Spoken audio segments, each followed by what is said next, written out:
So hello guys, അപ്പോൾ August 25-ന് നമ്മളെ കിച്ചുവിൻ്റെ birthday ആണ്. അപ്പോൾ ഇത് അതിൻ്റെ മുമ്പുള്ള ക്ലിപ്സാണ്. ഓനക്കൊരു ചെറിയ ഗിഫ്റ്റ് വാങ്ങാൻ വേണ്ടിയിട്ട് നമ്മളൊരു ഷോപ്പിൽ കയറിയതാണ്.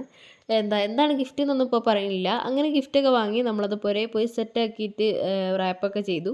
ഒരു ഹണ്ട് പോലെ നമ്മൾ കൊടുക്കാമെന്നാണ് വിചാരിച്ചത്. സത്യം പറഞ്ഞാൽ അത് ലോങ് വീഡിയോ ആക്കാനാണ് ഉദ്ദേശിച്ചത്, പക്ഷേ ഭയങ്കര ലാഗായിപ്പോയി. അങ്ങനെ ഓനക്ക് ഓരോ ക്ലൂസും കൊടുത്തു. പക്ഷേ ഓരോ ക്ലൂ കൊടുത്തപ്പോൾ ഓന് അവിടെ ഗിഫ്റ്റ് ഇരിക്കണത് കണ്ടിട്ടില്ല. അങ്ങനെ ഓനോട് ചോദിച്ചപ്പോഴാണ് ഓന് കണ്ടത്. അങ്ങനെ ഇതാണ് എൻ്റെ ഗിഫ്റ്റ്. അത്ര വലിയ എക്സ്പെൻസീവ് ഗിഫ്റ്റ് ഒന്നുമല്ല. പിന്നെ ഉമ്മച്ചിൻ്റെ ഗിഫ്റ്റ് നമ്മൾ ഡയറക്റ്റായിട്ട് കൊണ്ടുപോയി കൊടുത്ത്. ഉമ്മച്ചിൻ്റെ കുറച്ചധികം വലിയ ഗിഫ്റ്റാണ്.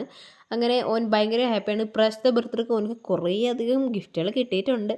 അപ്പോൾ എൻ്റെ ഗിഫ്റ്റ് ഇതാ ഓൻ അവിടെ പൊളിച്ച് വെക്കുന്നുണ്ട്. നല്ല കണ്ട് പരിചയമുള്ള പെട്ടി, കാരണം കാക്കാൻ്റെ ഫോണിൻ്റെ പെട്ടിയാണേ. അങ്ങനെ കുറേ വിഷസിൻ്റെ കാർഡ് ഇതാക്കിയതിന് ശേഷമാണ് ഓനക്ക് ഞാൻ കൊടുത്ത ഗിഫ്റ്റ് കാണുന്നത്. ഞാൻ ഹോട്ട് വീൽസ് എന്ന് കൊടുത്തിട്ടുണ്ടായിരുന്നു. നല്ല 3 ഹോട്ട് വീൽസും കൊടുത്തിട്ടുണ്ടായിരുന്നു. പിന്നെ ഒരു കീ ചെയിനും സ്പിന്നറും കൂടി ഒരുമിച്ചുള്ളതും കൊടുത്തിട്ടുണ്ടായിരുന്നു. പിന്നെ ഉമ്മച്ചിൻ്റെ ഗിഫ്റ്റ് എനിക്ക് ഭയങ്കര യൂസ്ഫുള്ളായിട്ടുള്ളൊരു കാര്യമാണ്. ഒരു ബാഗായിരുന്നു. അപ്പോൾ ഭയങ്കര ഹാപ്പിയാണ്. അപ്പോൾ ഇതൊക്കെയാണ് ഗിഫ്റ്റുകൾ. 3 ഹോട്ട് വീൽസും അതുപോലെ ഈ കീ ചെയിനും പിന്നെ ഉമ്മച്ചി കൊടുത്ത ബാഗും പിന്നെ കുറച്ച് മുട്ടായി കാക്കാൻ്റെ വക ഉണ്ടായിരുന്നു. പിന്നെ ഈ ഒരു ടോയ് ബാവാൻ്റെ ഉമ്മാൻ്റെ മക. അപ്പോൾ ഇത്രയൊക്കെ തന്നെ ഉള്ളൂ. എല്ലാവർക്കും വീഡിയോ ഇഷ്ടപ്പെട്ടാൽ ലൈക്ക് ചെയ്യുക, ചാനൽ ഒന്ന് സബ്സ്ക്രൈബ് ചെയ്യുക. അപ്പോൾ ടാറ്റ.